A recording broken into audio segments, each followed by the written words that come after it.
How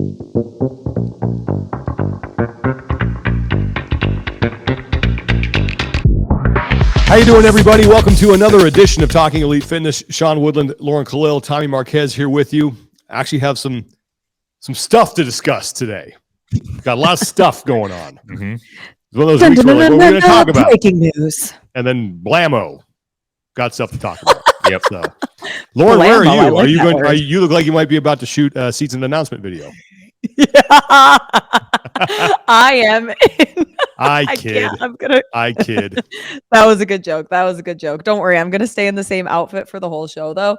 I am in Phoenix, Arizona for Desert City Classic. Nice. I would say bigger than local competition. If you guys are familiar with beach brawl, it's around that that level. Maybe some like semifinal bubble athletes will be competing this weekend. Cool. By the way, Becky Harsh, I love you. You're great people. Yeah, she's awesome. Please don't get mad at me. Yes. Okay. She's great. Obviously, today we're going to talk about all the stuff that was just announced. And because Tommy is the brains of the organization, had a great way of organizing that. I was just going to kind of go through it chronologically, and I could see that going off the rails really fast. But I like the way that you kind of organize it, so we're going to do that. Yeah, so thank you, Tommy. As many of you know, I filter most of the world through movie references and things of that nature.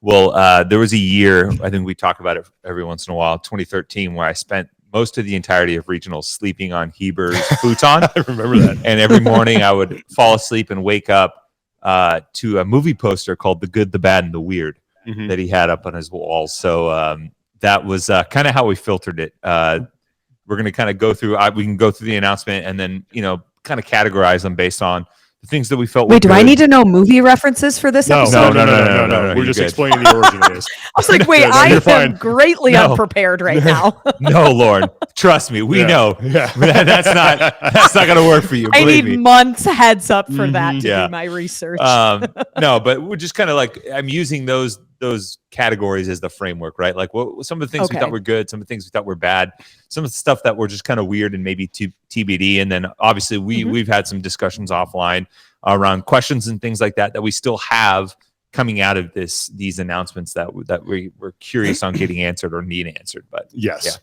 Yeah. Okay. But yeah, let's thank our sponsor for today. That's Thirdzy. And I got to be honest, like Thirdzy has changed my life. I sleep better. I get up now because I'm sleeping so well. I'm able to get up earlier.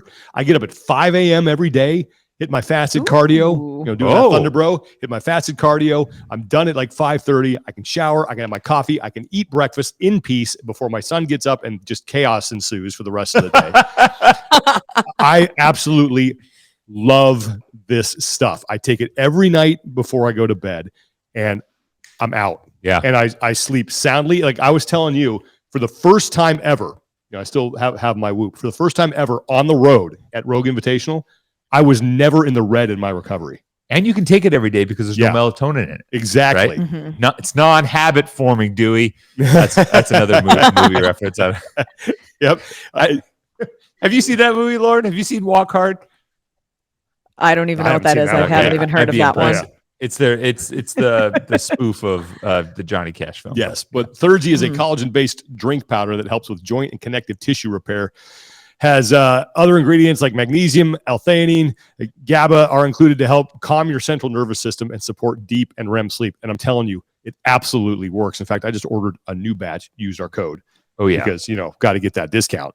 I panicked too because I'm almost out. Yeah, TEF loves it. I use it after hard training days in particular. TEF is a very light sleeper. So she stirs easily, and both of us have noticed our REM sleep has skyrocketed since we started taking it. So it's a very beneficial tool. Whether I'm a deep sleeper already, but I've seen you out on planes, just like planes going everywhere. With all of the delays that he has to learn how to sleep on the plane. I'm just weakened at Bernie's impression the entire time on the plane. But and my wife, who's a light sleeper, can get a ton of benefit from it. So it's been awesome. I really enjoy this, and I'm very cautious around sleep products.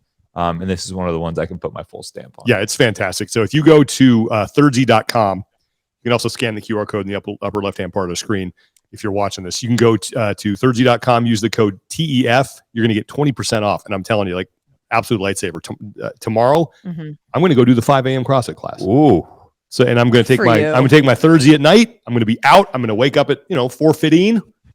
Feeling good? Go get me some fitness. Oh God! So, and the product tastes good. It's like a nice little nightcap before you go to bed. The flavor, it's not too sweet. It's a little perfect. Strawberry. Love it. Yeah. You said 4:15. Oh, yep. 4:15. I was up at 4 this morning feeding the dog because I can hear Spike. He comes down the hallway. I can hear his paws on the floor, and then he just sits. I just know he's looking at me. He's just like in the doorway, just like, we doing this? So yeah, let's go, bud. Let's feed everybody. Okay, Thirdzy.com, TEF is your code, 20% off. Seriously, it's fantastic. Absolutely love them. So glad they're on board. All right, let's talk about what happened yesterday. Right, today is Thursday. One quick thing I want to pop in before they just kind of a announcement I saw on their games site bulletin board. Another round of off-season drug testing, which I assume was conducted at Rogue. They published it 5 days ago. Yeah. Anything? 5 days ago. Nothing crazy. No, right. They just announced that that they did more drug testing in, let's see. It was Gabby, Laura, Emma Lawson, Alex Kazan, Roman, Jeff, Adler, Fikowski, Dallin, and Patrick were all tested. And then came clean, and they tested at the UCLA Olympic Laboratory with the full WADA out of competition testing panel. So cool. Yeah, just an update there.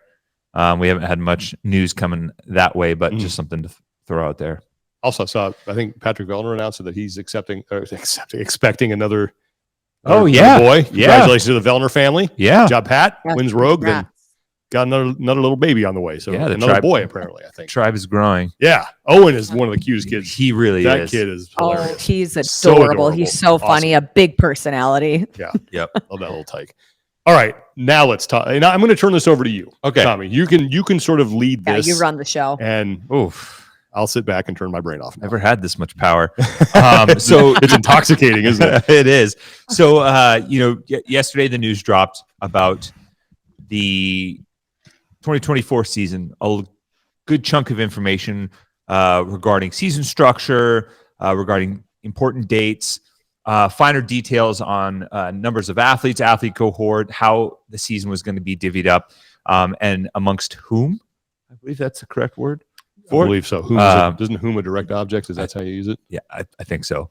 And there was a game site. There's a game site article with a guide to the season. There was a CrossFit Games podcast episode with Adrian Bosman and Chase where they walked through some of the aspects of that. There was a press release sent out from CrossFit's PR team, and then there was also a Instagram, I guess, kind of carousel of infographics and Becky Harsh kind of giving some bullet points of everything that was going through on the season. So the main points is that they laid out the season structure for individuals, teams, masters, teens, and adaptives. They provided dates for everything across the season except for semifinals for individuals and teams, semifinal locations and dates, and I believe age groups. And so they do have the age group semifinals, and they do have the adaptive semifinals as well. Yeah, so we're just waiting for their game dates. Yeah, so the in-person competition for the adaptives masters and teens, and then the semifinals dates and locations for individuals and teams. Yes. So for the most part, all the online competition stuff has been formatted out. Everything from the 3 weeks of the Open to the quarterfinal structure, which has changed the number of athletes that have been that are going to move on from each stage, as well as some administrative stuff regarding registration, double dipping in different divisions, and then and even like qualifying numbers for the CrossFit Games as well, which Sean had speculated. So we kind of want to break this down in the good, the bad, the weird, and some of our biggest questions remaining. And I guess we usually do PRs and no reps bad. We like to end on the positive, but I feel like we should open with the positive here. I think so, because there's a lot of negativity that's already out there criticizing the announcement that I think it might be beneficial to start with, well, what do we like about this? Yeah. And I mean, some of it's earned, right? Some of that for sure. The criticisms. Yeah. But there are some things. I'll start with one. I think absent of like the total representation, I think there's an aspect of standardizing semifinal fields that could be a benefit long term. So having the same number of individuals and teams at every semifinal, I think can streamline scheduling across the board, since programming is the same as well. So if you were ultimately trying to make changes to improve the visual product when it comes to streaming, fan experience, and build this around like a made for TV type event, having that streamlined structure that you can basically, I don't want to say copy and paste, but have play out and repeat week to week. So there's some familiarity across the board, similar to what there was back in the day. I was going to say, because before we went to this system, back in the old open regionals games, that's the way it was. It's like you took the top.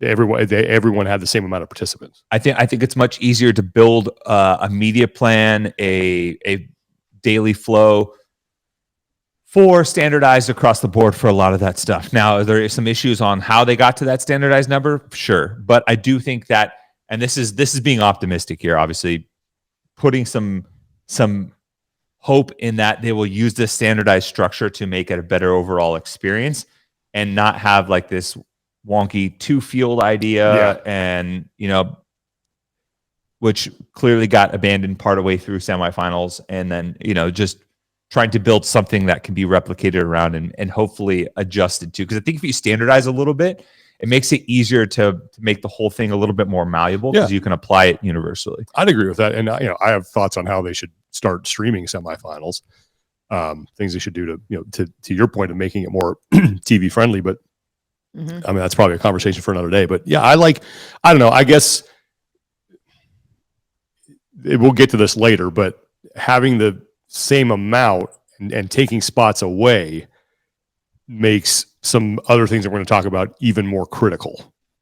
Yeah, now for sure. But I am a fan of standardization. I'm a fan of you can just explain it very easily, and you can explain this very easily. It's reliability and predictability for the athletes, for the fans, for the media team, for the structure, for the teams on site trying to run a lean event.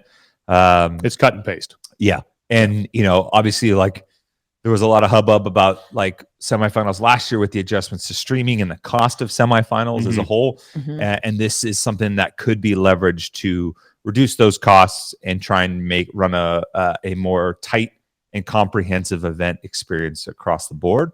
So, yeah. So we'll see if that actually happens. But I think that was something that I was like, okay, this could be a good thing here. Yeah. I don't know if you guys wanted to have. Well, I was going to say, then this is just a brief one. I like the fact that they've gotten more or less all the dates out there except for semifinals, and you can kind of zero in on when that's going to be based on when everything else is. Yeah, I agree on that. That was actually my next one I wrote down was timing. Right. A vast majority of the season's dates and structures are now known before the holidays. Last year, I think they broke it up into a multitude of announcements going from October into November, and they kind of piecemealed it together. And even going back and trying to find some of that stuff and collectively have all that in one spot before they eventually built the guide was tough. But now it's almost like this one-stop shop for it that you can just fill in some dates and locations to.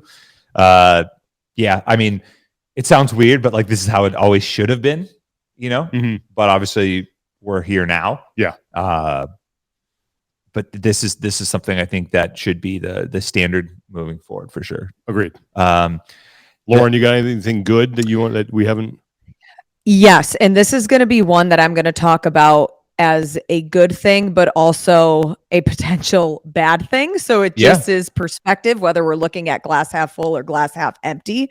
So we'll get to the negative about this in a bit, but the positive nuggets that I'm taking away of moving quarterfinals, people who qualify for quarterfinals from 10% to 25%, is this really could get more buy-in for a bigger population through the CrossFit Games season. If you're looking to encourage people to watch the sport through quarterfinals, semifinals, the games, having more people advance to the next stage might be a key in doing that. And while I'm not necessarily in the camp that everybody deserves a participation award, I do think that maybe this could be also a financial gain for affiliate owners who might offer personal training sessions, because this could get some of those people at the affiliate over the hump. Like, hey, you need this amount of pull-ups in this workout to advance to quarterfinals. Let's have a couple of sessions together.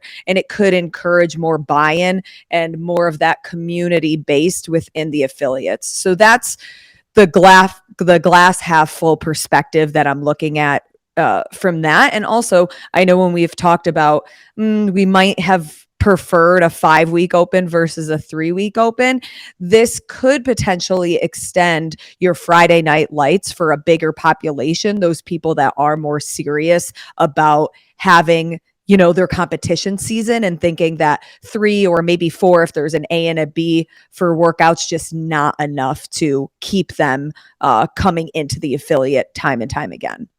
Yeah, it's funny. Danny's putting this up on why go up from 10 to 25% without their own words as to why. I think that speaks to a lot of like the good, bad nature of this. Is like depending on who you look. Now, clearly, like there's money involved, right? This like it's absolutely you when you jump up 15% on a qualifying stage that has a registration fee that's more than double the open, and you look at like the numbers of 2 to 3 million that could be added from this, it's like, okay, yeah, clearly there's financial incentives. We get that.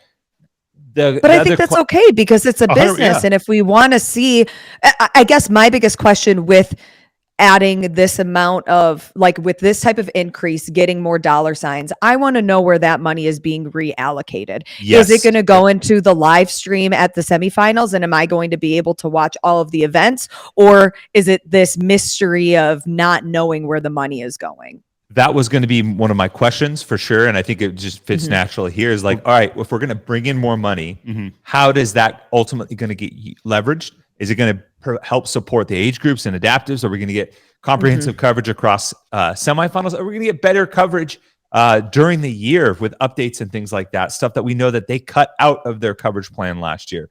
I do like that this is a bigger carrot for a larger population. I wouldn't quite say Gen Pop, because I mean, you're still cutting down 75% of the field.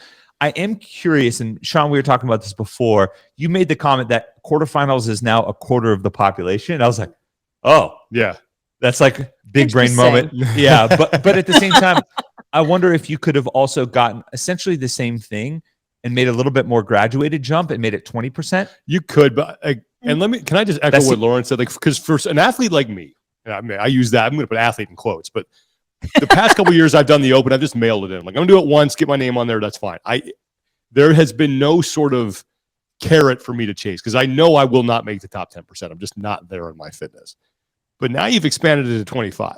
And I'm like, oh, now there's something for me to kind of shoot for. Maybe I will do workouts more than once. Maybe I will, like, really go in there and have a plan, not just be like, oh, this is my workout for the day. And I miss those days when we would work here, and like I had a goal of finishing like in a certain area in my age group in my region, where I could leaderboard a little bit and see if I was going to make it, and so yeah, for someone like me, this is, like Lauren said, a 5-week open. I liked having that sort of competitive, I guess I don't want to say season, but like a 5-week competition. Yeah. Now I'm like, okay, cool. I can maybe move on and have a go against the top 25% and see where I rank. So that to me is appealing, but like you guys said, this is absolutely an attempt to make money. You have to be naive you have to have naivete of epic proportions to not think that's the case. It is, and that's totally fine. Sure. Because again, CrossFit is a business. They need to make money. If we want to see growth in the sport, this is one way they can do it. The only question about this that I would have, well, I mean, there's a lot of questions, but the one that sticks out is, how many people are actually going to pay to do quarterfinals of the 25% that qualify? Does it really move the needle, or is 10% that perfect number of these are the competitors that want to extend the season? Once you get to 25%, are those not necessarily the Gen Pop members, but are they people who want to pay another fee to continue their season? And that we just don't know yet. Yeah. And so I guess we'll just kind of, because I think it's worth touching on the bad aspects of this, because some of the criticisms are, does this devalue the meaning of the Open and the quarterfinals for that top 10%, that top, whatever that was like fighting tooth and nail to get there in the first place? And I can see that argument from an aspect of like, hey, I worked really hard to get here, and now it's almost like, okay, you're just kind of opening the door for more people. But is that going to change your training? Is that going to mean you're going to work less hard to try and get in the top 10% overall, where you can ultimately? I don't think so, because then if you made quarterfinals in previous years, you still want to move up your ranking. In quarterfinals, so it's still you against you. It's almost like it's this weird balance, because you hear people saying like, "Oh, now they're just giving handouts." Well, it's like, all right, well, you wanted by nature just where the cut structure landed for you just to be guaranteed top 10%, right? When you still have the opportunity to earn top 10% in quarterfinals, right? Yeah, and look, I get like everyone's a quarterfinals athlete now, so making it does sort of devalue. Not everyone. Well, a quarter of the population, right? Yeah. So if you make it, it's like, all right, yeah. Well, so did it does devalue the meaning of a quarterfinals. Yes, athlete, but I don't think it devalues the competition, because there's still a lot riding on it, especially for the top athletes. Like, they got to do well here, right? I mean, it's not like. Well, and I think that's a question that we have is, with an additional 15% of athletes qualifying for this stage, what is the video review process going to be? How are we going to validate these scores? It was already a struggle at 10%, and now you're adding an additional 15%. Like, well, I want to talk about that. To hiring more judges. Get into that in a little bit. Sorry, maybe I jumped the gun here, but for sure, that is the overarching question. That's like the giant elephant in the room right now. That's the big question. Yeah. The one thing that I'm honestly, I haven't really fully settled on yet, because obviously more money into the sport, if they can generate it through this, is beneficial. Like people saying devalue quarterfinals? Well, how much did people value quarterfinals to begin with? And does adding more people to the fray potentially create a better experience for the communities that are actually choosing to take part, when you still have the opportunity to earn your spot within the top 10% at quarterfinals? And then it seems like this better caters to creating, this sounds weird, but CrossFit middle class that almost doesn't exist, right? Yeah. Because after the Open, 90% of the community choosing to compete in the sport is done, right? Yeah. So does this create a little bit bigger chunk at the expense of a handful of people getting pissed off that they worked really hard to get into the 10%? You can still work hard to get into the 10%. That opportunity hasn't disappeared. And then now there's a much more reasonable carrot for more people to continue along that like competitive growth path. Potentially. Yeah, because they've always said they want to give people more opportunities to compete. And this is doing that. It definitely checks that bucket. Do we want to put a pin in this and then come back to it, or do we want to keep going? Because I think this is going to be probably going to occupy the majority of the conversation. It is, because and this kind of, I wanted to lead this into another good thing that I thought was that I'm calling the 2-for-1 special. Okay. Which is one registration and one fee allows you to compete in both the age groups and individuals simultaneously. I like that. Yep, absolutely. So you don't have to do, because you did them both. Because they're the same workouts. That is brutal. Yeah, same workouts. I'm curious how this will affect programming. I think that they said that the programming would remain the same. Sure, but I mean in terms of the aggressiveness, right? So you go back, who was it? Someone in the comments, Joe. I think it was Joe, was saying like, hey, people who finished just barely inside or just barely outside wouldn't have been able to do the quarterfinals as prescribed. Now they did mention, actually that's a question I have for later. I'll save it. But and I mean, I know people that even who did qualify for the top 10% last year What was one of the workouts that the barbell started heavy? Yeah.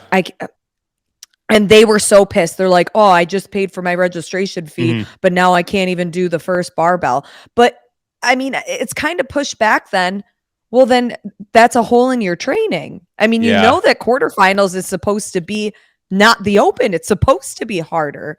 But what is that balance of, okay, people pay and then they can't even do the workouts? I don't know. I don't have. To me, that's talking out of both sides of your mouth. Like you want to get both ways, right? Like I want to earn my way into the top 10%, but I don't want to do top 10% programming once I get there. Yeah. You know, but I'm interested to see how programming might shift now, knowing that, you know, age groupers, I think up to 45 to 49 will probably be doing the same workouts all the way down to the 16 to 17 division, because it's the same as RX. This was good for me. I'm aging up this year. Oh, I'm the young guy. I'm the young guy in the 50 to 54. So Sean Woodland qualifies for the 2024 CrossFit Games. That is not going to happen. I will say, man. But I have thouts on that, and this all plays into what Lauren was talking about too. Like I think this is all wrapped up when it comes to video review, all that stuff. Because let's talk about the schedule here, because I think this sort of leads us into why the review process and why getting people to the semifinals. This is like, I looked at this, I'm like, oh man, like this is a giant iceberg that you're running into, and I don't know what the solution is. Ooh, sorry. Because there's more time to do the workouts, right? Supposedly that's what they didn't clarify. They said longer submission windows, but it seems like based on the dates that they listed, it's still a weekend. Yeah. Well, it's a Wednesday through a Monday, and I believe that it used to be Thursday around either 2 or 3 p.m. Eastern time. Yeah. So you could maybe get 1, maybe 2 workouts in on Thursday. And there was set until Monday. Windows. So one extra day. Yeah. So maybe they just leave it all the way open. I don't know. But the issue is, okay, go over the schedule this year. Right? Okay. So, but Joe and Chase also mentioned raffling out swag and leveraging partners to give out stuff or random draw stuff for people that sign up. I think that's a win. Absolutely. Just wanted to throw that out there because you want to participate. So the individuals and teams, everyone's except for the adaptives, the open will run from February 29th through March, which has been 18th. Pushed back 2 weeks. 2 weeks. 2 weeks. So anyone hoping to really send it on St. Patrick's Day is going to have to make sure they get 24.3 done first. And oh God! Also, before week the 2 is beer. Yeah, week 2 is on my birthday too. So thanks a lot, CrossFit. Quarterfinals for individuals starts. So sorry, team quarterfinals is then first, and that goes April 3rd through the 8th. So basically, 2 weeks after the open is done, you have team quarterfinals starting. 2 weeks and a couple days. The individual quarterfinals will start 9 days after that. Okay. A week and a half after that, on April 17th through the 22nd. So essentially a month between the open ending for individuals is when quarterfinals start. Right. And you got 25% going. So it's not like there's a huge, like review process that needs to happen there because you're letting so many people in. Now, here's where the rubber meets the road is when they announce semifinal dates. Now, typically semifinals have been from the middle of May onward into early June, last couple years. And this is where we touch into Lauren's iceberg of the online judging timeline. So May 7th, let's just say May 17th would be 17th or the 24th. Yeah. We'll go 24th and be generous. Yeah, 24th. Right? 3 weeks of semifinals is what they've done. That's 5 weeks between the end of individual quarterfinals, 6 and the start of semifinals, and 6 weeks from the end of team quarterfinals to the start of semifinals. But it's only like a month for age groupers. Yeah. Right? Well, that's online, thankfully. Yeah. But you're letting more people in. Yeah. It was because last year it was what, 330? It was like 30 people. Yeah. That made it to semifinals. You're talking about age groups, correct? Talking about age groups. Now it's what, 200? 200. So you've taken, and last year, the time frame between quarterfinals and semifinals for individuals was about what, 2 months? So here's what I wrote down. The distance between quarterfinals and semifinals last year was 8 weeks for individuals, 6 weeks for teams last year. Okay, but individuals was 8 weeks. So now we've chopped it in half. Almost in half. So the problem is, it's like, how do you review? And I don't know, more because last year videos they in were half the time. I forget who we spoke with.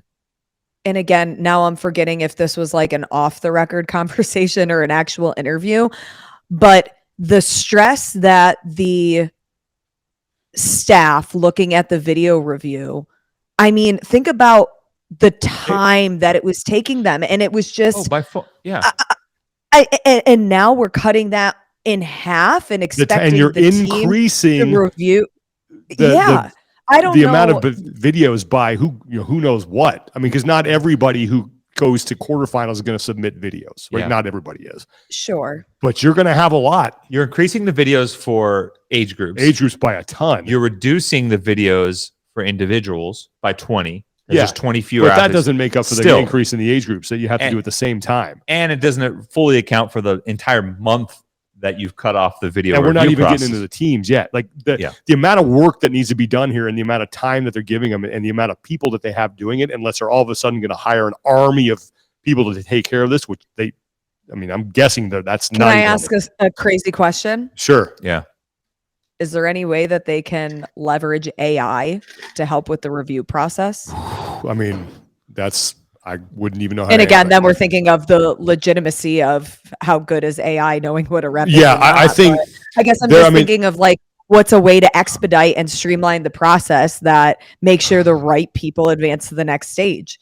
Well, I mean, I don't know. I don't see logistically how that team can review every single video that they receive of every workout in that time frame. I just don't I think that's nearly impossible. And you can't push semifinals back that far because you need the admin time on the back end for drug testing, jerseys, invites, appeals.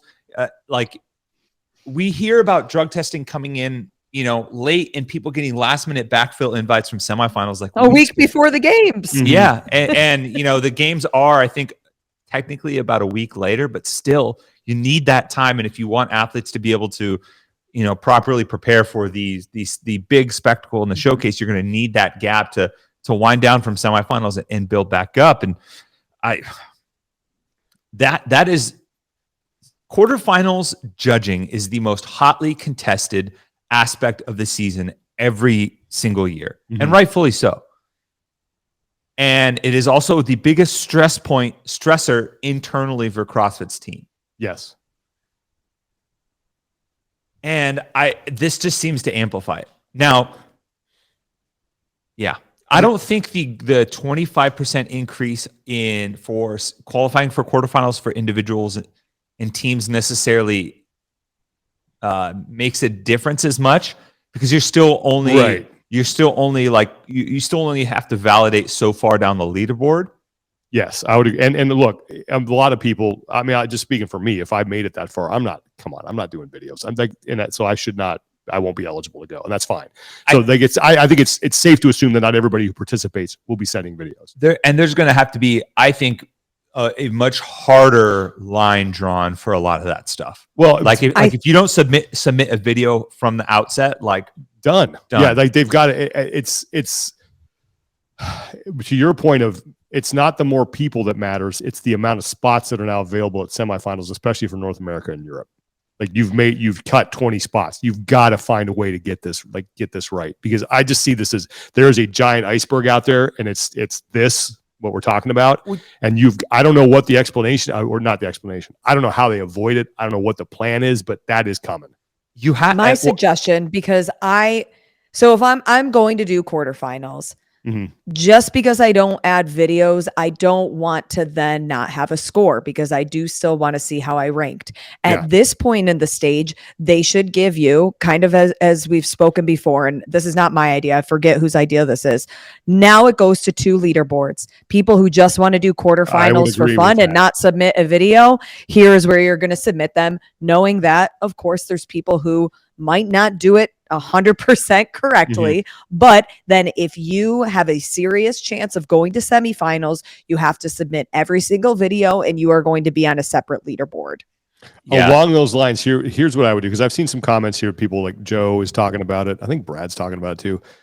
Really great points. Good discussion going on about people like wanting to participate in quarterfinals. I think in order to encourage that, and Tommy and I kind of disagree on this, and I get his point, but I would like to see like an elite division. So if you make it to quarterfinals, you select it. Am I going to go elite or am I going RX? And if you're going elite, okay, that's basically you want to be right. What I That's said what with you're the saying. Like two separate, right. If you choose elite, this is the programming. You're going to get the absolute hardest programming. You're going to be expected to submit 5 videos or 6 or whatever it is. You have to do it with a certified judge. You have to do it at an affiliate or whatever. Those are the rules. If you want to do the RX division, the programming is maybe taken down a notch so that you don't run into well, I can't hit a 185-pound snatch at the outset. So why am I even going to sign up for that? This is where we part ways, Sean. No, and that's fine. I get it. But like for me, I get what you're saying. I like another stage of competition. If I can be against people of my ability, give me that leaderboard. I'll pay for that. Yeah, I like doing the same workout as the elites. Yes, because you can, but for everybody else who can, not all the time. Okay, well then what do you do when you just sit there and just not do it? Yeah, and then I either get to the point where I can't do it anymore, and then I build. I'll typically build something off to the side that doesn't matter for anyone but myself, like a different version, and I submit that other score, right? Because that's ultimately the proof in the pudding that I had the hole. And then there's no one saying you can't go do that adjusted version off to the side. Yeah, but but if you're not going to have like a separate leaderboard, I don't know. I just think I'm looking at this from how do we get more people involved? I'm okay with the separate leaderboard. I'm not okay with separate programming. Okay. Because that's the camp I'm into. Because I also think that just like these are great in theory, but like, do we believe that CrossFit has the internal like bandwidth to do this? They do RX and scaled versions of open workouts. Yeah. Why right, but the whole point of qualifying for the next stage is that, hey, we're about to make this harder. Not we're about to just make this. I'm not saying it's got to be easy. It's going to be harder, but I'm just saying, couldn't you just ratchet it down just a notch so people are like, oh, I know I can't get to this point, but at least I can get maybe a quarter away or halfway through this thing. But isn't that like the carrot that people have? Like, oh my God, I couldn't hit this 135 snatch this year. That was the opener. I'm going to train the next year to make sure that I can not just hit it, but hit it for reps. Yeah, I agree. That's fine. That's a big driver for a lot of people, right? Like, people were complaining that the jump from 75 pounds to 135 pounds on the snatch for men for, what was it, 21.2? Or sorry, 12.2? Jesus. There's way too many years in between Dyslexia, that. It's okay. 12.2. And a lot of people just stared at the 135-pound snatches, and then even going up to 165 or same scenario. And that drove them and that guided their training next. Because again, this also comes back to like, you're being tested. Yeah. Right. I see what you're saying. I think probably go ahead, Lauren. Just from a selfish standpoint, there might be some people out there that fall into this camp too, but the open is mostly an engine test. What's your capacity? It's got a lot of shuttle runs. The thing that gets me excited about quarterfinals is, now we test skill and now we test strength. And those are what keeps me in CrossFit gyms. Mm-hmm. Shuttle runs don't keep me in CrossFit gyms. Right. It's the other stuff that I've worked hard to be able to do. Well, there's also, and again, I don't want that to sound like I don't think people work hard for shuttle runs, because you do. Sure. Clearly, I just don't work at that. For sure. But the other we touched on this just a second ago, but I want to go back to it too, is the reduction of spots for North America and Europe. You have essentially put a target on your back to make sure you get those right. Oh, yeah. because it's you just took this, and this is the problem. Maybe my biggest gripe: some quarterfinals opening up to 25%. I waffle on that. Whatever. It's almost like this arbitrary number that we created 2 years ago that people are super attached to, and I get it. That's kind of how you have to go sometimes. But this one just seems like it doesn't make a lot of sense to me. Like some of the sentiment that I've gotten from athletes so far in just this 24 hours is that North America and Europe are frustrated by that. I think even Europe more so. When you're trying to build this sport in a way that rewards the participation and growth in certain areas, you have 3 regions, if you split up North America, that represented 81.25% of the games field last year, but yet now are going to occupy only 42% of basically half of the semifinal this year. So while you like the fact that there's the same amount around the world, you're sympathetic to the fact that they've cut spots. Well, it's nice that it standardizes it, but then it doesn't reward regions for being more competitive. Like at the end of the day, do I think the fittest people will qualify for the CrossFit Games? Absolutely. But when we're looking at semifinals, which is still a very high level and competitive stage, giving all the regions the same amount of spots, just to me, that makes it feel less of a legitimate sport. And while I like the standardization across the board, like I said, last time we had that, there was way more representation we had 2 Europe regionals. We had a multitude of North American regionals. True. Back then. So that the total cohort wasn't necessarily affected in a negative way. And you're pulling spots away from these highly competitive semifinals and giving them to spots that just haven't proved that they deserve them. Yeah. And now I get, maybe you want to support growth there, but like really handcuffing like North America and Europe, where a lot of your stars are. And there's been a tremendous growth in Europe and highly competitive. Like, they want to grow in Asia. They want to grow in like that's so that could. But is this doing that for them? Is this actually growing the sport there? If you have more people by giving them more spots? Sure. But semifinals are such. Not if they can't do the programming. Well, just by nature of giving people, just by nature of including more people, you have technically grown the sport. But you're not. But this is where it gets weird for me, because you're not including them at a place that has high visibility globally, as much like as the games, and you're giving more representation to like a fraction of a percent of the global population. Where I can see giving more opportunity to compete for like that middle portion in quarterfinals that gets more people in that region in general just competing, which can stir it up, versus adding 10 more people in semifinals across the entire continent doesn't necessarily like move that needle as much. I understand. And I could be off on this, but you look at like Europe last year, and this begs the question of how the worldwide rankings and the strength of field is going to ultimately be affected by this. Like Europe, you're going to have a better than 1 in 4 chance of going to the games just by showing up to your semifinal with only 40 athletes? That's a good question. And I wanted to say like one last thing about quarterfinals, because I think like where we would probably all net out is I'm with you. Like I think 2 separate leaderboards would be fine. Try to remove as much chaos as you possibly can from the leaderboard where people are actually competing to go to the semifinals.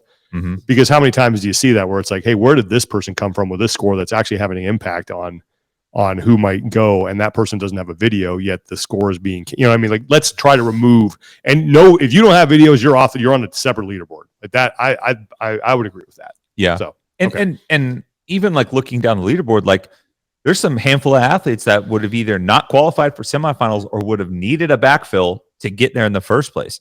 Bethany Flores, Yella Host, Rebecca Vidison, and Alex Vigneault, all outside of that top 40. And now, granted, if you move the goalpost a little bit and you have a different thing to shoot for, it's not a 1-to-1 translation. Right. Like maybe they would have changed their approach.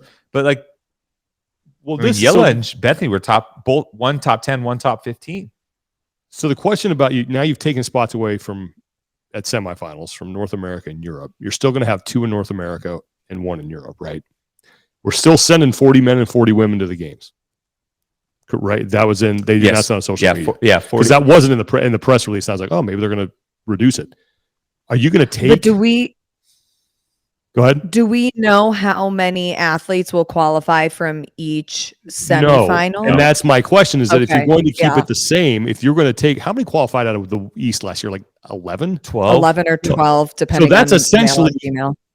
You got a 1 in 4 chance if you show up at a semifinal of making it to the games. Like, are you still going to take that many out of each one? Or are you now going to strip spots from the games away from the North America and Europe side and reallocate those to the to the other region, or are we still using worldwide rankings? Like, that's one of the big questions that I have. I know we've kind of gone off the rails. No, it's okay. 22 athletes. There's a lot to talk about. The game.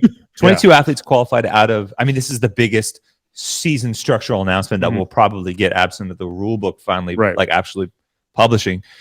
22 athletes, 11 men, 11 women qualified out of Europe last year. 23 out of North America East, 19 out of North America West. Like, it's not insignificant. No, for sure. And the only thing that was dictated ahead of time, absent of like worldwide rankings, was the team competition.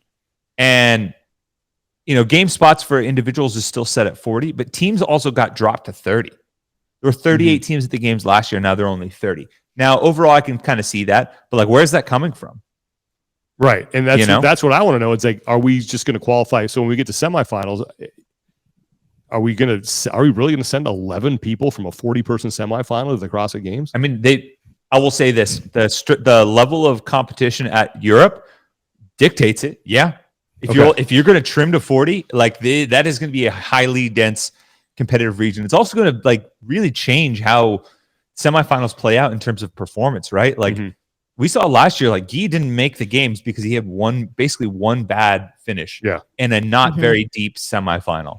And that was the kiss of death for him, versus at Europe with how competitive it is, like 1-2 bad finishes, you just got to climb back up to 11th by the end of the day. Like, that's totally possible. It does kind of make that final heat, which I guess it was last year too, more or less inconsequential. Right. Because remember, they did this. I think they did this in the East. I can't remember, but I know in the West, they kept the people out there from the prior heat to watch the last one, because those were the people that were actually on the bubble, right? Yeah. And so I guess that could be exciting. I just find it weird that you're going to take a quarter of the field of the games. Yeah, I just pulling everything from the last couple of years has been like, hey, Europe, we see you. You deserve more representation. You deserve more of this, more of that. While CrossFit's base has also still stayed strong in North America as well. And now you're just like, kind of pulling from both those and saying, actually, nah. Like, if you're really preparing, and who knows what they have planned for the next year after that, and this could be a 3 to 4 year project. But like, I think even Dave has mentioned on his thing, like the potential of moving it overseas. Like, where do you think the natural fit overseas would be for the games? Like Europe is easily no the question. Play. And you're gonna say, hey, Europe, you know that those extra spots and representation we promised you, we're going to pull it back a little bit, but we're going to give you the games maybe in a couple of years. Yeah, it's this is why too. It's a head scratcher. It goes back to the whole that time between quarterfinals and semifinals. Why that is just so crucial to find a way to get that right, because you've taken a third of the spots away from these 3 major regions, and you've compressed the time frame to review everything. Like I said, that's an iceberg out there looming, and the boat is heading towards it. And I want to know what they're going to do to. And it's going to also like put an emphasis on how they're going to, whether the rule book makes any adjustments, and people are talking about it in the comment section right now, on where you get declared from a region standpoint. Well, that's one of the big questions I had, is like there was no mention in any press release or anything about how the worldwide ranking system would be used or anything like that. Are we scrapping that? Is that still a thing? Like, what? Were you going to do? Was that Justin Berg's idea? The worldwide ranking system? I don't know. I mean, not that maybe it was only his, but I just wonder if now that he's not there, if they're doing away with it. It's a good question. It's a really good question, because I think he was certainly, I would guess that he was one of the champions of that. But it part of the benefit of the worldwide ranking was to create this like amateur system as well below the top tier. Right. And that was something that had been talked about for a long time. I mean, we were talking about that back when we worked for CrossFit, Dave talked about it when he came on our podcast in like 2019, I want to say. Yeah. He was like, these were conversations that have been going for a while. Now, granted, all of that could have shifted because there's a new sheriff in town and the company has different goals. And I mean, even now it feels like we're getting prepped for a sell at some point, So who knows if they're willing to commit to something that's that long term, versus the short term, and it's going to put an emphasis on a lot of the connective tissue published in the rule book. Do we know if anybody would come on the podcast to answer some of these questions, or are these topics that CrossFit might be holding close to their chest for now? Well, I mean, we can always ask. We certainly will continue to ask. I mean, we're chasing certain people to try to get them on here. But yeah, the one X factor for me here, and I am purely focused on that time between quarterfinals and semis, because that to me is where it could get bad. If they can execute it, do you think and this is a question I wanted to pose to both of you, do you think it's a better cadence? I think it's a better cadence, but I don't think they're equipped to deal with it. True. If they could pull it off and it wasn't a logistical factor, yes, I think that it keeps people interested in the season and there's not as much downtime and adds to the buildup and the momentum. But I mean, logistics are just the big question, is how would they do that? I love the steady clip. I do. Like I hated the downtime between competitions. I love the sort of, hey, we're in the season and every couple of weeks we got something going. But I don't know how you're going to satisfy everybody, and you're never going to satisfy everybody, but at least put forth an effort, given the time frame that you have, given the people that you have, to do a thorough review to make sure that you get the right, that you can absolutely say, yes, these are the 40 people who we think should go to semifinals. Doesn't mean they're not going to try their damnedest. Another season talking about whether scores are legitimate or not. I want to focus on how amazing these athletes are and how can we build up the sport and move it forward. But if we have to spend 3 months of the season talking about whose scores are invalid, whose scores haven't been reviewed, like this person got through, but their videos weren't looked at, like my face is going to turn blue. Well, and this is where I think, so last year, I'd be interested in seeing that. But in a healthy way, obviously. I don't want you to Thank you. Yeah. I won't die. What do we have this year that we didn't have last year? That movie. What do we really? Geesh. What do we have? Sorry. What did we have? What do we have this year that we didn't have last year? And that's Dave Castro. All right. Okay. And I feel like Dave, he kind of did. Not during. Didn't he start in March? I don't think he started. No, it wasn't until after semis. My timelines are getting blurred. It wasn't until after semis. Yes, when they made that announcement. He came back. Okay, so it was like during semis. Well, that was when Dave took over at the games. He was back at HQ. Yes, but games-wise, he wasn't involved in that. So the only thing is that, and Dave, I think, has done it. He deserves a lot of credit for being on his YouTube channel and giving the updates and taking comments. And I thought he did a very good job. I love what standing he does. up for Jay DeCoons. I thought that was what he said. I think he has the ability to sort of keep some of the wolves at bay. Yeah. And he's going to have his work cut out for him this year. And I think people trust him. And because he's a hell of a shot too. Right. And I think people trust him. Like when you send Dave out there to deal with this stuff, he usually deals with it head on. And people are like, oh, yeah, it sort of dampens that a little bit. You didn't have that last year. And right. But again, Dave is one person. I know, but we haven't seen the rule book yet. Very we don't know what the solution is going to be. But I just look at that time between quarterfinals and semifinals, and I think how this is a huge looming problem, and you guys got to figure out how to do this, because I just don't see how, given the time frame, they're going to be able to do what they need to do to make sure the people in the community look at this, athletes look at this and go, yeah, this was done right. And I know, like Pat Vellner said, I know when I look at the guy next to me, that person earned his way there, and that's legit. Yeah. I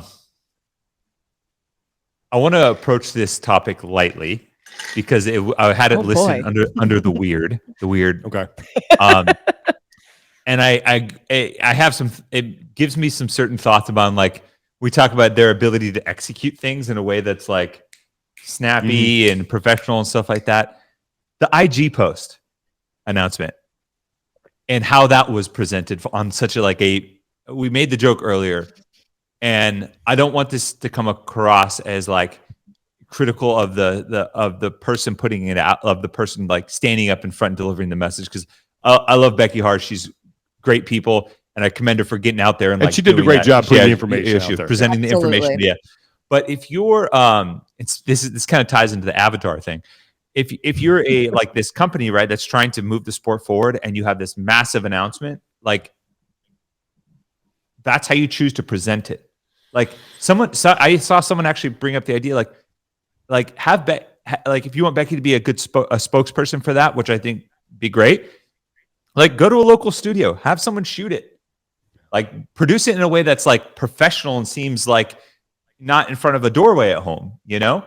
And the outfit changes were a little odd. You guessed that maybe they thought it was going to come out on different days. I thought maybe they thought originally they might trickle that out over a couple of days, so it would. But even then, you could wear the same thing. Yeah, I know. I don't know all the time. It was. But even so, this isn't a knock at Becky, because I know that it wasn't her decision to change outfits just randomly. But why tell her to shoot it on her iPhone? Why not send somebody to make it look really professional, knowing that this video is going to be the most shared, viewed, high engagement video of almost the whole season leading up to the season? I don't get that. To me, this, and where it relates to Avatar, we joked with Boz that like, oh, you're a intergalactic like futuristic military, and your plan is to fly thousands of light years and spend trillions on this mission and just shove the bomb out of the back of the That's airplane. Your delivery system. It's 5 guys in the back of a VTOL, and you're just. It's like we joke about it, but it's like, come on, like put a little chutzpah behind it. This seems like this is an announcement that deserved more gravitas. Sure. And again, nothing. I love Becky. Did a great job putting it out there, right? But you would think the CrossFit would say, yeah, let's produce some videos here to explain this, make it look good, make it. You had the graphics people putting together like the visuals behind it already. I mean, CrossFit had, I know for a fact they had six people just from their content. They had 4 shooters, 2 photo, 2 video at least, plus other like content people there at Rogue. I mean, that's what, 7 to 10 grand you're spending on that alone. You couldn't shell out. It was strange. I would put that under the weird thing. That's not what I expected. Is it the end of the day? No. Is it like, but is it weird that that's CrossFit's presentation of it all? I mean, a little bit, yeah, a little bit. But I think, I guess at the same time, like what did we expect given the way they've pulled back from media and producing stuff like that? Yeah, but it doesn't cost a ton to. I'm just playing devil's advocate. Yeah. Sure. And I appreciate that. That's how we have good conversation here. I mean, I know. I mean, people are in the comments saying like, teenagers on TikTok have highly produced stuff. Okay, what else we got? It just seems weird to me. Because there was a question earlier on that I wanted to get to in the comments. That I sort of shelved, but it does. It does feel. Brad says it does feel like less change than more for this year, though, keeping things more in line. Yeah, and I think that's good. So and this gets me to Dan's question. I'll see if I can pop this up here. It's going to go up probably over. Yeah, there we go. Some say 2018 was the peak year for CrossFit in terms of participation, season structure, and games. What factors led to that success, and how can CrossFit repeat that for 24 and beyond? And I think that's a good segue, because I think like you look back at 2018, and we had more or less consistency in the system from 2012 on. That was 6 straight years. There were tweaks as far as we're going to combine regions. We're going to make it more competitive. Kind of like what this feels like now. It's like, okay, same system. We're just tweaking within the system. It was consistency across the board on all aspects of the sport from 2011 on. From 2011 is when they moved to the regional system. Yeah. Out of when the advent of the Open. No matter how regionals were ultimately aligned or combined to reflect the competitive nature, it was always open, regionals, games. Yeah. There was always wall-to-wall coverage, promoting the Open early. It got better. Update shows, updates, news, social media, daily content, behind the scenes, network television partners. Yeah, network television partners, behind the scenes stuff from Marcin and Heber and Ian, and then later on in that and Mariah and Sevon did the behind the scenes. People love that stuff. Yeah. Like it was there was like this cadence, right? Like, well, I'll say 2012 on because we had to introduce it in 2011. Fall starts coming around, open promos start coming. High quality open announcements. You have update shows, stuff in between. Just before, I would say, maybe even fall Christmas time is when I'd have to go back when Savon's behind the scenes came on, because that was almost like I think that's about right. It was like a little and then he would put those out in like episodes, right? Wouldn't he? Yeah, he'd do episodes, and it would be like a little like a teaser taster for like the upcoming season as well.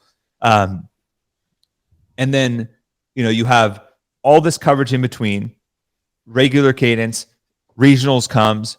We're telling stories, athlete profiles, things like that.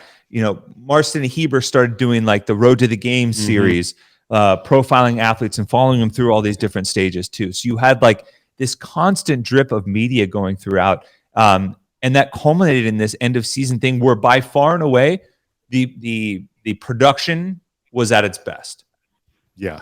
And I think too in 2018 is that we actually got regionals on network television. Yeah. Right? The East, was it the East regional? What was that? Or the South region? I can't remember which one it was. The one that was in West Palm Beach. That was the Southeast. So it was the Atlantic regional. Atlantic, that's it. You had that on CBS, the network, not Sports Network, the network. Yeah. So that's why it's like we've never had that level since. And I guess to sum it all up, it always felt like there was progression. Yeah, it was. And then everybody knew what to expect. So the structure came the same. And then with the growth came a little bit of progression. Now, granted, it was a little bit more money. The budget always grew a little bit, but there was always like movement towards that goal, right? Because there was a goal. It was, hey, let's get this on network television. Let's get the entire season covered. Let's get wall-to-wall coverage that's run internally. So it's not like all this mixed messaging from all over the place. And eventually, like with most sports, once you get that big TV deal, that's when it's almost like being acquired when you're a startup, right? It's like that's the point of profitability and all of those things that come along that make that work towards that goal worth it. So to answer the second part of his question, which is how do you now duplicate that 2024 and beyond? Okay, well, you have to have the same system in place. You can make some changes within that, like we have seen yesterday. They're making changes within the system. You need to get it back on. You need to get more than one stage, I think, of competition on a network. Well, we got ESPN back involved with the game, so that's a start. Who knows if I don't think there's any plans for semifinals. I haven't heard of. Doesn't mean that's not out there, but I think that's how you grow that. And then I think CrossFit needs to find a way to get what you were saying, so a constant sort of stream of high quality messaging out there, whether it's some sort of like Miles and Madison show, something like that. I mean, I use this term a lot, but it really is important. There's no connective tissue from their media. There's nothing that's carrying you from open to quarterfinals, from quarterfinals to semifinals it felt like they were starting to do that in 21 and 22 when we got to even be a part of it at times. Updates and media kind of keeping you at least a little bit in the know of what's going on. And in fairness, they still do the CrossFit news stuff. They still like that still goes out there, but that's more human interest stuff for sure. Sport for sure. And Miles to Madison was going on, and that was a season-long production. It wasn't anywhere close to what was there in the past, but at least it started to feel like we were going that direction. Like, think back to 2018. Every heat of every regional was streamed. And in between, you had wall-to-wall coverage from a studio bringing you in and taking you out on every spot. And right now, it feels like the coverage of the sport is very far away from that. Agreed. Yeah, I think that is something that they're missing, is that when there are multiple semifinals on a weekend, sort of that, okay, actions, we've taken a break here. Let's go back to the studio, get you updated on what's going on with the Europe semifinal. Like that was, I'll never forget being at the Atlantic Regional. And you guys were doing the studio show. Yeah. And people would stay in the stands and they would look up at the big board, at the video board, and they would watch that show to stay up to date what was going on elsewhere. Like that, I think that is something that if you want to talk about taking it to the next level, that sort of connective tissue in those weekends would be good. But I thought it was a good question, and I get asked that a lot. In fact, I was talking with our friend Nico about that yesterday. Exact same thing, And it does feel like we've kind of like harped on the some of the bad of it, because I think it's pretty easy to highlight stuff. But I do think like some of the structural stuff doesn't seem too far off. No, and again, I'm okay with them letting more people in the quarterfinals. I am. Like it means that I have something to kind of chase. I have a goal now that makes the open matter more to me. I'm okay with them trying to make more money because that's what they're they're going to have to try and do, right? Like, and Yep. you're going to fall out of your chair when you hear this.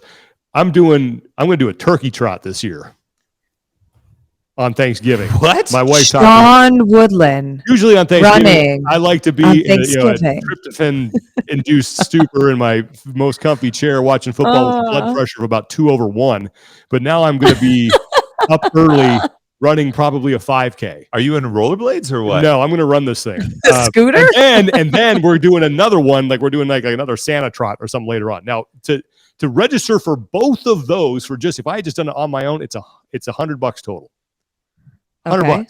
So for the open and quarterfinals, that's $70, and you're getting 3 weeks of competition plus another 5 or 6 workouts after that. You're going to be like, and a the leaderboard. value is still pretty good for the sport that you regularly engage in and are involved in, right? Like that's where I think we lose some of the perspective, right? Like the average turkey trot is like $50 to $60. Like, I last year I ran the Mount Arabia half marathon with a buddy of mine, and it was like $120 or something, right? Maybe $150. Yeah, I think. Yeah, and I think April's right. Like, what about an idea for a reality show? I think that would be to me, getting a show that gets outside the bubble onto a Netflix or Hulu. That's where you really can start to hit the gas, because I don't know about you, I didn't know anyone who liked Formula One. And now I have all kinds of friends who watch Formula One racing. Oh, yeah. Dude, you saw all that, like, was a couple years ago when it came down to the final race between Max Verstappen and Lewis Hamilton, and the final race was in Abu Dhabi, I think. And there was like all of the UAE CrossFitters that were there, and like, Craig Ritchie was there. They were all like cheering in the stands. And it's like, that didn't exist at all. No. Push. I think that'd be a great idea, April, if they can get that going. Hell, I want to buy a Danny Ricciardo party shirt, Yeah. Okay, do we have anything else that we need to address on here? Because I knew we would spend a lot of time on the whole quarterfinals to semifinals thing, because that to me is just the whole crux of this, is like, how are you going to solve for that? Because there's just in film review, you always spend more time on the mistakes than the good, right? It's always like, hey, nice job here, let's move on. No, for sure. That's what you have to fix, right? But this to me is like, they knew this was a problem last year. Like, they knew they ran into problems this year, and instead of, you can't really give yourself more time. I get that, but you certainly don't want to cut it in half. Yeah. So I don't know. Maybe there's a solution out there that I'm not thinking of, and it could. I don't know if they plan on. That idea has been floated of, well, just open it up to everybody and people can leave a thumb up or a thumb down. If they get enough thumbs down, then you can, but then there's still that process that needs to take place. But then somebody has to verify it. That's the thing. Yeah. It's like, and that still takes time, and then there's an appeal, and that's all that. So, and you run the risk of like turning, the judging process into like a YouTube or Instagram comment section, and it's like, you see how up and down those are. So, Maybe Lauren's idea, turn it into a robot overlords has an idea.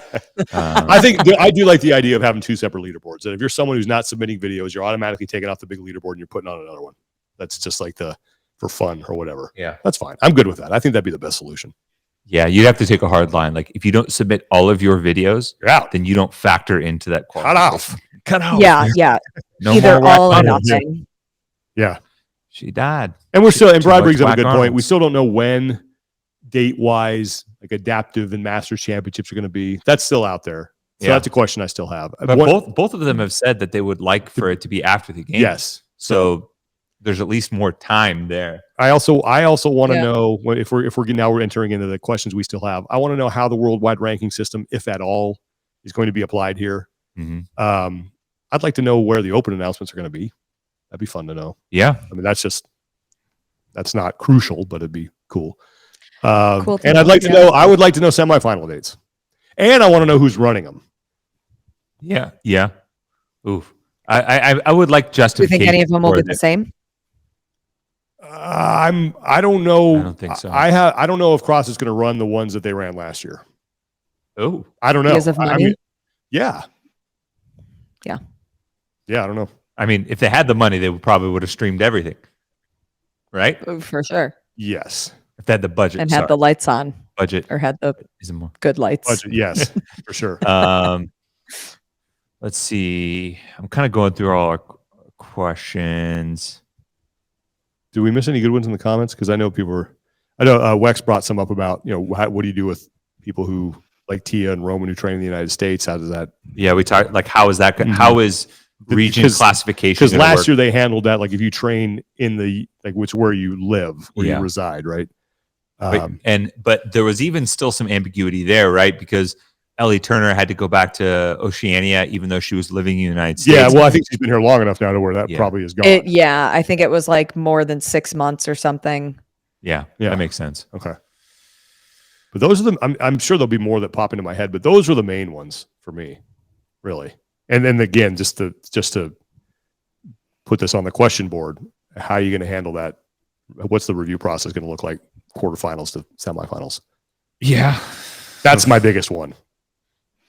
I mean, let me be the first to congratulate all of us here on making quarterfinals. Clap it up, everybody. Yeah. We did it, guys. Yeah. We did it. We made it. Hooray. That's great. Hang the banner. Then I'll look at that. The banner. You know what? Where's my plaque? I bet they'll probably, in the interest of trying to make as many people participate as possible, they will probably have the deadline before they release the workouts.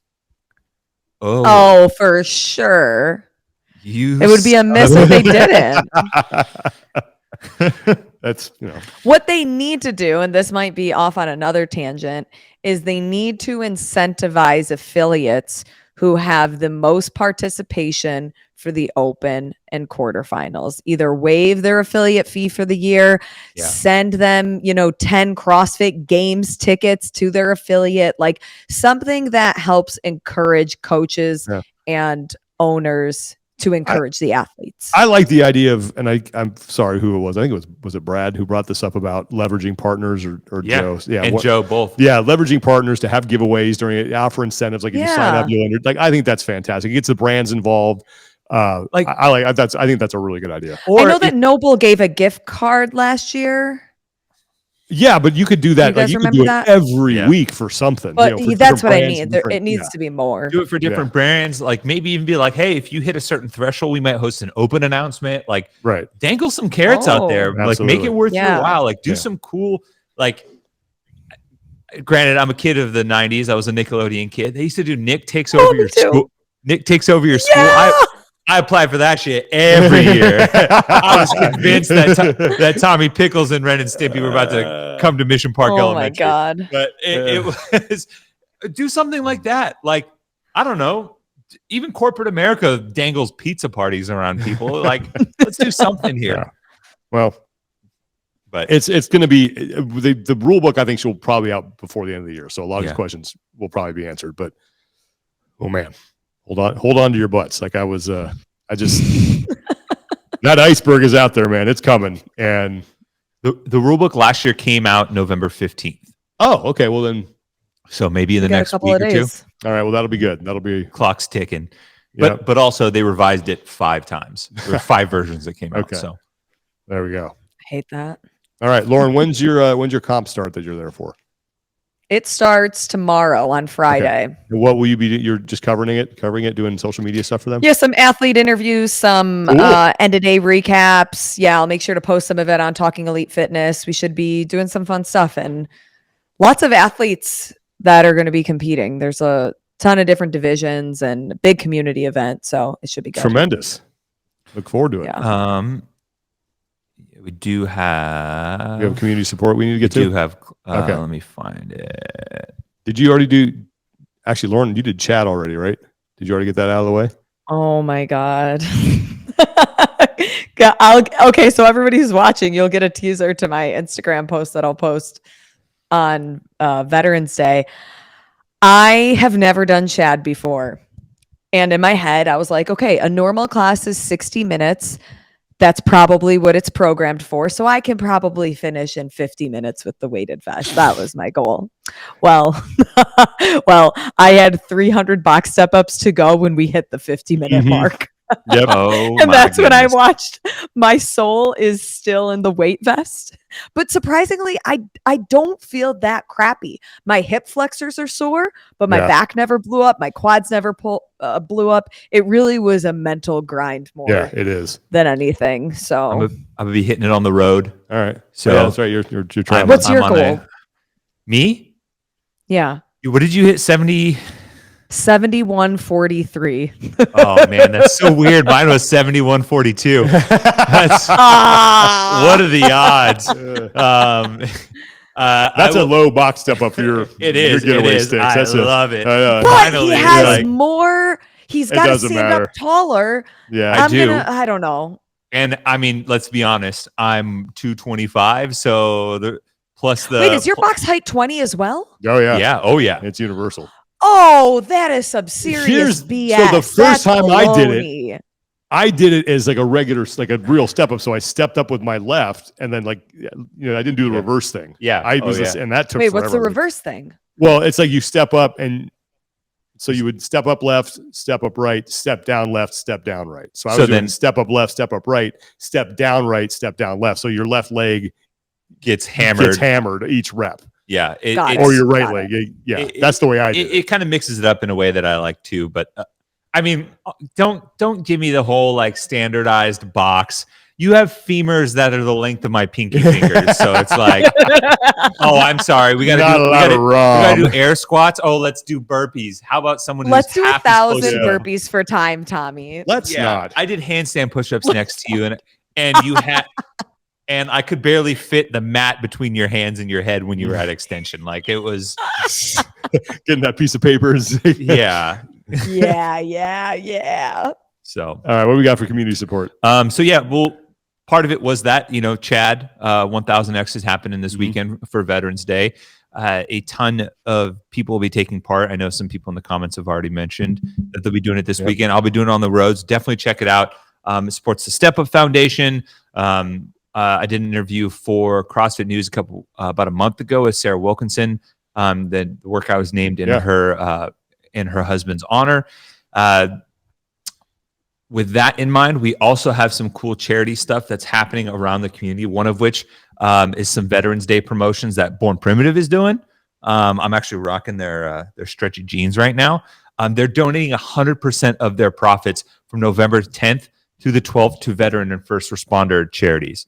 Cool. So that's it benefits the Best Defense Foundation, Navy SEAL Foundation, SEAL Future Foundation, Tunnels to Towers, all of which support veteran families, veterans and their families.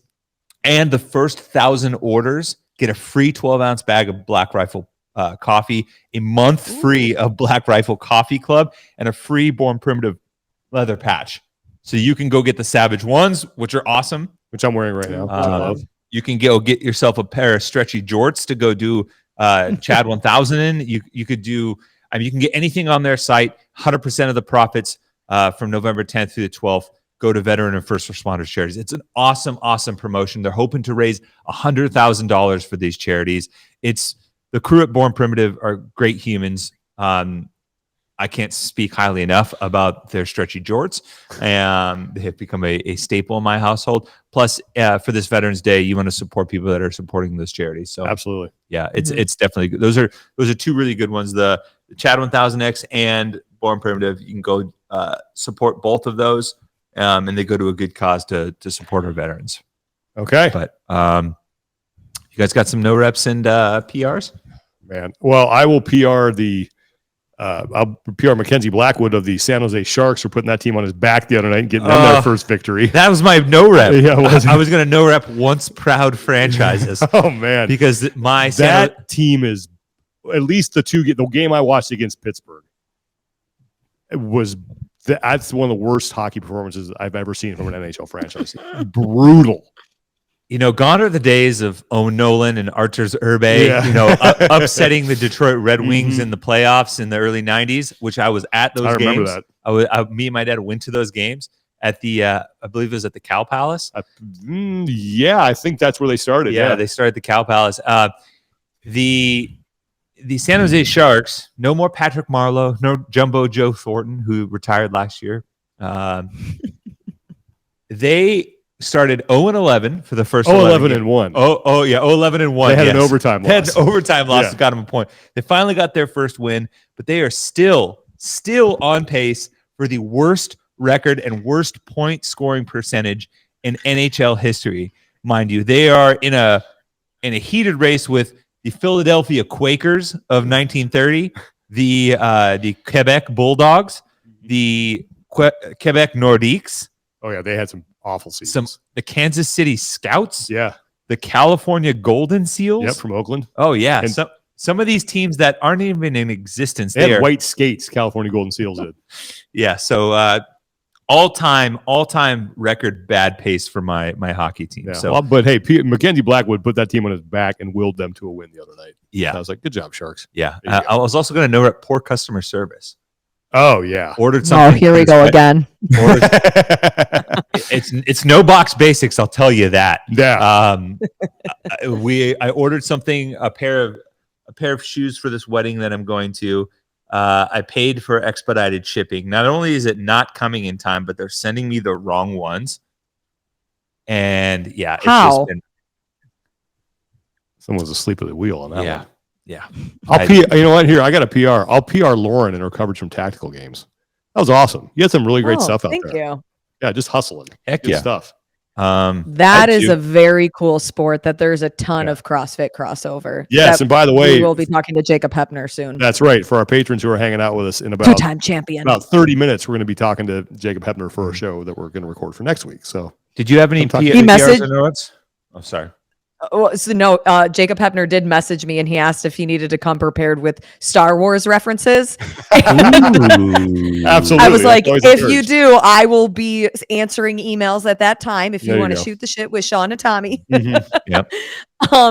PR. I will say I'm going to give a PR to the snacks on my Southwest flight. Really? Brownie brittle. Have you? Oh yeah, brownie brittle. But that? Yeah, I have had the brownie brittle. That's an elite one for sure. Yeah, the problem is they just half the bag is air. Yeah, I mean, I wish that they gave me 2 bags. I always ask for 2. But yeah, wait, do they give it to you? Oh, 100%. I look up and then I'm going to go, help me. I'm poor. Can I have more brownie brittle? I'm so hungry. And they're like, why? And I'll be like, she doesn't feed me. And kind of like very like discerningly look over at my wife. And they're like, you poor thing. Here, have another one. Okay. And then my no rep is actually also on the same flight. And I'm going to ask you guys, what is the appropriate age to start flying with a child? I think it depends. I might be opening a can of worms here. I think it, I think any age is appropriate, really. As long as it's how you manage it. It was not managed on my flight. How old? Like managed how? Was it just like newborn? Well, yeah, okay. Well, that's screaming. Yeah. Which again, I don't know the situation. I don't. Luckily, I had my headphones that canceled most of it that's out. Rough, man. I sympathize. I really felt out for the parents. Yeah, because everybody was probably annoyed. I was a colicky child, so also coming back from Rogue, I saw a woman with 2 twins that were having a meltdown in the airport, and she had a smile on her face, and she was apologizing to everyone. I'm really sorry. I'm really sorry. And I'm like, I'm really sorry. You probably feel like you're upsetting everyone, and I sympathize with you. And she was like, we're going to see family. We had a death in the family, and like my husband is on the road already, and I have to go. I was like, I have 2 PRs. I feel bad for the parents. I'm gonna PR cool wedding favors. Oh, my cousin. Ooh, what did you get? My cousin got married this past weekend, and they had a pop-up tattoo shop. Yes, giving away free tattoos to people that signed up. Did you get a new one? They had all these designs, flash designs, if you're familiar with tattoos, that were pre-drawn out that you could choose from, and she was just gripping and ripping. So did you get one? I did not. I was too far down on the list. Unfortunately, I found out about it late and went over to the list, and at that cadence, they were never going to get to me. And a bunch of their immediate family wanted it, so I was like, he got one. His mom got one. The mother of the groom got one. My cousin, his sisters got one. It was kind of cool, but I've never seen that before. And then I'm also going to PR Spider-Punk. Spider-Punk from the new Across the Spider-Verse. Finally saw it. No, was it good? Awesome. All right, I'll check it out. and that's on my plain list because that's when I watch movies now. It's Spider-Punk. Great character. Fantastically written character. Hilarious. Had me and my brother cracking up the entire time. Okay. So Spider-Punk. Yep. Do it. As a punk rock guy, you'll love it. All right. I will check it out. I love the first one. I just haven't seen this. I actually watched on the trip out to Austin. I watched the latest Indiana Jones movie. I was like, that's a lot better than the last one. It was it was entertaining. That's good. It killed a couple hours. It was good. Yeah. Okay. Well, obviously there's a lot to talk about there. We will continue to monitor what's going on with the changes in the season, and we will await eagerly the arrival of the rule book because I'm sure that will shed some light on some things.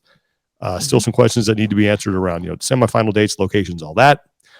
And I gotta go start training for quarterfinals here, Tommy. Yeah, let's go. Work on damn skills. So I don't know if Wex is still here, but maybe Wex and I we can coordinate our Thunderbro schedules and we can, train up for semis together. Heck yeah. Right. I'm hoping that the three of us somehow end up in the same location for a quarterfinals workout. I will cheer you both on because I guarantee. We're doing it together, Sean. And I will. I mean, if that we have a workout that starts with a 185-pound snatch, I'll be like, I will just look at that barbell and have a little conversation and cheer the two of you guys on as you go through the workout. But that would be fun. So, all right, that's gonna do it for today.